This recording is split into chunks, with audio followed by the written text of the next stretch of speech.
Adilabad BJP MLA Payal Shankar పై కాంగ్రెస్ నేత కంది శ్రీనివాస్ రెడ్డి తీవ్ర ఆరోపణలు చేశారు.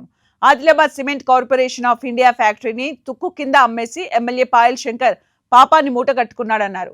పాయల్ శంకర్ ఓ చీటింగ్ పొలిటీషియన్ అని, సీఎం మంత్రుల ఆఫీస్ చుట్టూ తిరిగిన పాయల్ శంకర్ పాపాలకు పరిహారం దక్కదన్నారు. ఎమ్మెల్యే పాయల్ శంకర్ బీజేపీలో ఉంటూ కాంగ్రెస్ పార్టీలో కాలు పెట్టే ప్రయత్నం చేస్తున్నాడని ఆరోపించారు.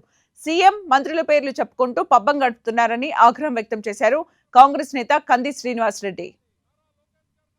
ఎమ్మెల్యేగా గెలిచి 2.5 సంవత్సరాలైనా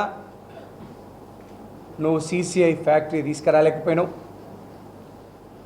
ఉన్న ఫ్యాక్టరీని కూలగొట్టి తుక్కు కింద అమ్మేసి ఈ ప్రాంత యువకుల్ని, నిరుద్యోగుల ఆశలను సజీవ సమాధి చేసినటువంటి ఒక చీటింగ్ ఎమ్మెల్యే పాయల్ శంకర్,